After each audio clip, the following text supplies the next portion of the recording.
You married into this family, but you still prioritize your mother before us. Do you think that's acceptable? It's your punishment for neglecting the housework. Get out! My mother-in-law laughed hysterically while throwing my late mother's belongings into the incinerator. I was stunned. You're not doing that without knowing the true values of those items, are you? You say you've lived a first-class life, surrounded by first-class things. That's right. I declared something important to her as she snorted at me and left my in-laws' house. I'm Madison, a 28-year-old sales executive. My husband Josh and I are co-workers and still work at the same company. We've been married for 4 years and been living with my in-laws for about 1 year for a reason. My in-laws are an affluent family and reside in a massive compound. Josh and I are giving our old small house away from the main building. We live separately but are very close to each other. Josh is the second son, and his older brother is supposed to inherit the family property. Since he has been temporarily posted abroad for his work, we have moved in to take care of his house. My mother-in-law Janet does not think well of me and harasses me with sarcastic comments and little misdeeds. I've been struggling to deal with her. My father's side of the family has an old history, but he passed away from illness when I was very young. My mother raised me on her own.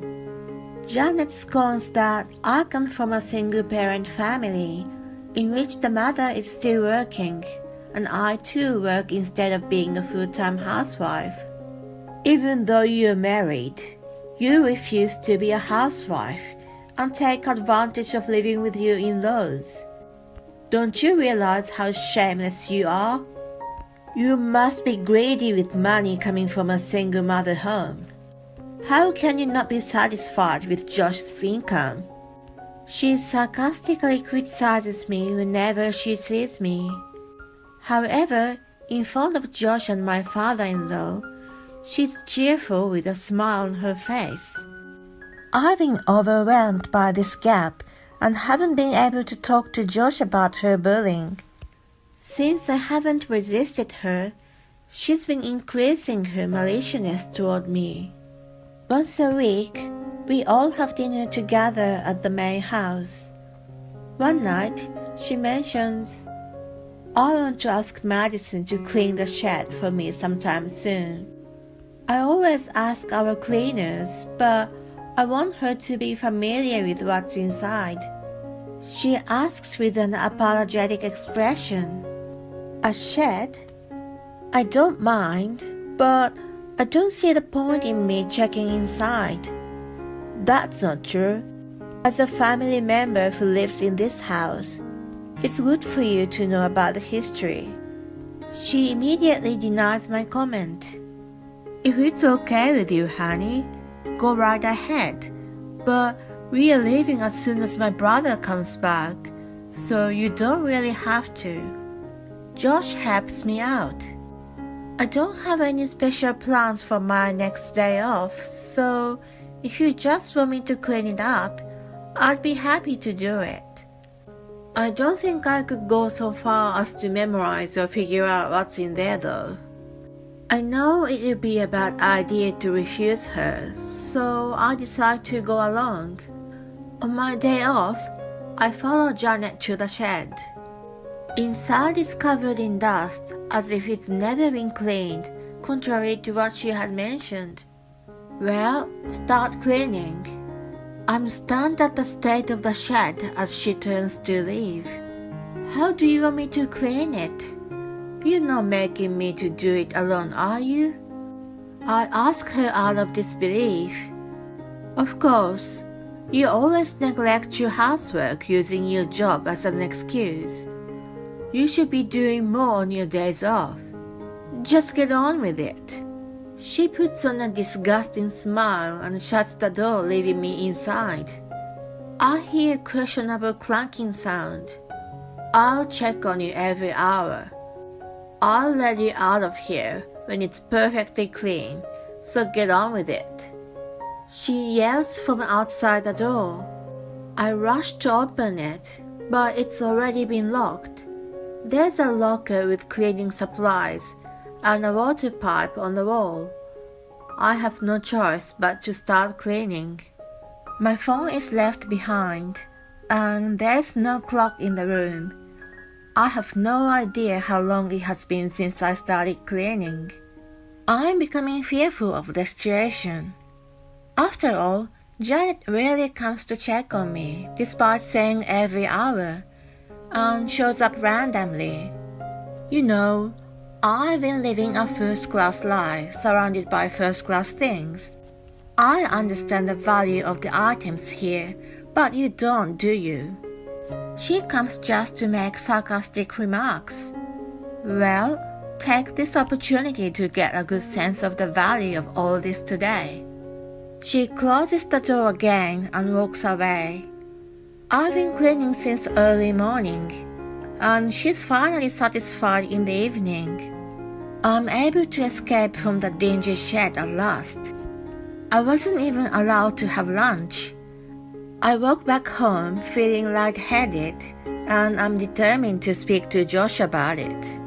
I'm sorry to do this as soon as you're home, but I need to talk to you about something. When I mention it, he senses something. Is this about my mother?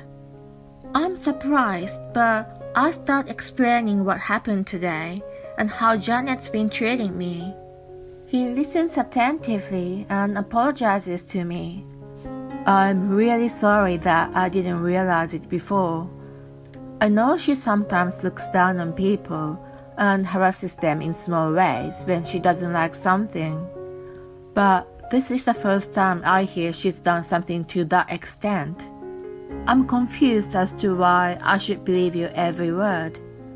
I mean, I can't make a clear judgment right away. I haven't said anything about it to you for a long time, and I understand that you don't want to believe anything bad about your mother. I'm not asking you to do something about it right away.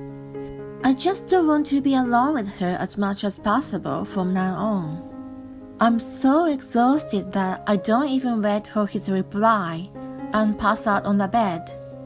The subject has remained open. I try to stay away from the main house as much as possible, and don't join the weekly dinner using my work as an excuse. Meanwhile, Janet plays the role of modest mother-in-law. I wonder if Madison doesn't think well of me asking her to clean the shed. I don't want her to be mad at me. Josh's been even more confused about what to make of the difference between what I've told him and what Janet's been saying. She has explained to him about locking me inside the shed as, "I'll never do such a thing," and Madison was so absorbed in her work that she forgot to take lunch. I'm sorry I didn't remind her. I didn't feel comfortable interrupting someone who was concentrating on the work. Then one day, I get a call that my mother has collapsed, and I rush to the hospital. The doctor tells me that she has been suffering from terminal cancer, and that she has asked him not to mention it to me before. I let Josh know that I'm going to stay with her for the remaining days. Shortly thereafter, she passes away slowly and peacefully. Unable to accept the reality, I'm stunned by the sudden departure of my loved one. Your mother won't be at ease unless you give her a proper send-off. I managed to hold myself together thanks to Josh's support. She has left me many vintage designers apparel and antique ceramics, which were her hobbies, as mementos. I take them back to my house and keep them for the time being. Then the disaster happens while I'm sorting out the medical bills and inheritance. When I arrive home, I see smoke rising from the incinerator, which has been hardly used in the yard. I'm thinking that it's none of my business and don't pay any particular attention at this point. When I start sorting out my late mother's belongings, I found that most of them have gone missing. I immediately think about the smoke and rush to the site with a bad feeling. A pile of clothes and ceramics and Janet trying to throw them into the fire come into my view. What in the crazy world are you doing? If you're home, why don't you let me know you're back? What are you doing here today? Why do you have them here? Give them back.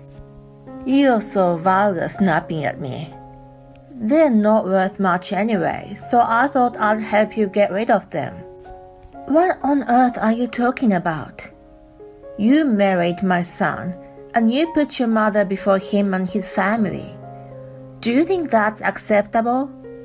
It's your punishment for neglecting the housework. Get out of here. You're not doing that without knowing the true values of those items, are you? You say you've lived a first-class life surrounded by first-class things. Those are worth at least $100,000. I'm going to press charges on you. I declare that much and then gather up the scattered items on the ground. You gotta be kidding me. You can't try to cheat me out of my money. You better leave Josh. Ignoring her ranting and raving, I pack up my belongings and leave my in-laws' house to stay at an apartment where my late mother lived. I go through the items and realize that many are still missing, and the remains have been damaged by being trampled on or mishandled. I immediately call the attorney who assisted me with my late mother's estate and ask him to start the process of property damage charge. I also call Josh and explain what's going on. Your mother burned my mother's mementos and told me to leave the house. So I packed up my belongings and left. I then explained to him everything that has happened. I tell him that I'm going to file a charge against her and that I'll never want anything to do with her in the future.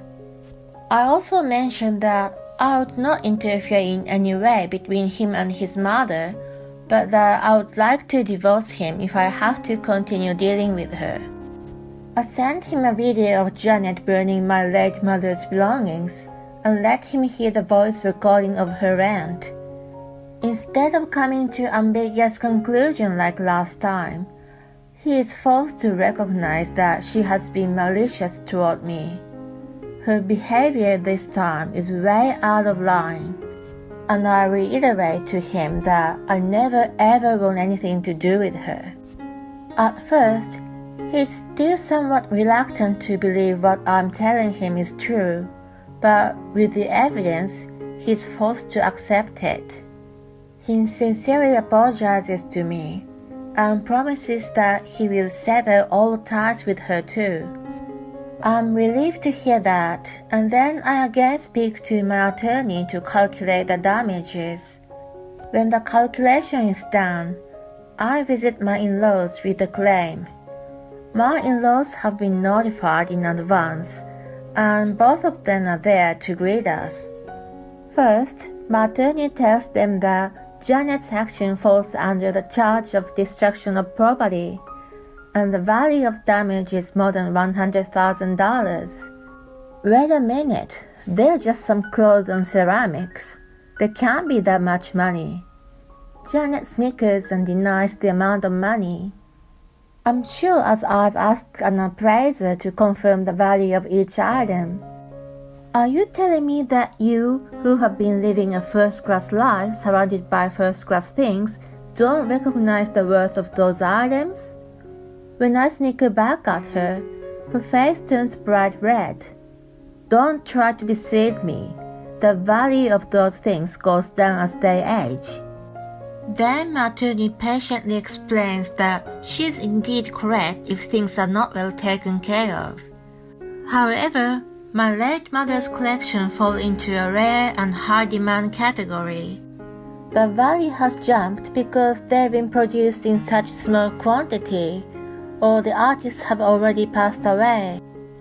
He carefully explains that each item has been reappraised at the time of inheritance. After listening to this, Janet still keeps fussing. My father-in-law, who has been quiet all this time, finally opens his mouth. "Be quiet." He silences her at once and asks me if I remember the date when I cleaned the shed. To my surprise, surveillance cameras have been installed inside and outside of the shed for security purposes. He suggests we check the footage from that day. The data from the recordings has just barely survived. It starts showing Janet and me, then only her coming out of the shed. Then she locks the door from the outside, which is clearly shown on the screen. The view of her checking on me randomly, and finally me coming out of the shed staggering, are all recorded in front of us.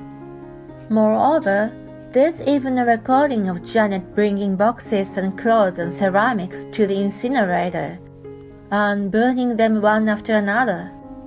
Explain this. She fluttered seeing the inexcusable footage. Madison has been neglecting our home. She has only cared about her mother for so long. I thought I would punish her a little. She mumbles in a trembling voice. Isn't it normal for anyone to take care of their mothers? Besides, we are indebted to her for living with us and taking care of the house while Morgan's away. We ask her to do so. But she married Josh, so she should give priority to her husband's family. You send money to your own family every month, don't you? You leave the housework to the staff, and you don't even do anything yourself. When he scolds her, she falls silent and hangs her head down. He stands up from his seat and comes in front of me. I am truly sorry for everything she has done. She will pay for the damages. He gives me a sincere apology and bends down to hug me. Janet agrees to make amends for the damage, but she pleads not to file a legal proceeding. She promises to pay me a settlement instead. After consulting with my attorney, I accept her offer with a condition. She must work and pay from her own pocket. As for the damages, my father-in-law will advance the payment, but Janet will pay him back. Josh hardly says a word during the discussion. He was stunned by the sight of his mother, who has always been sweet, ranting.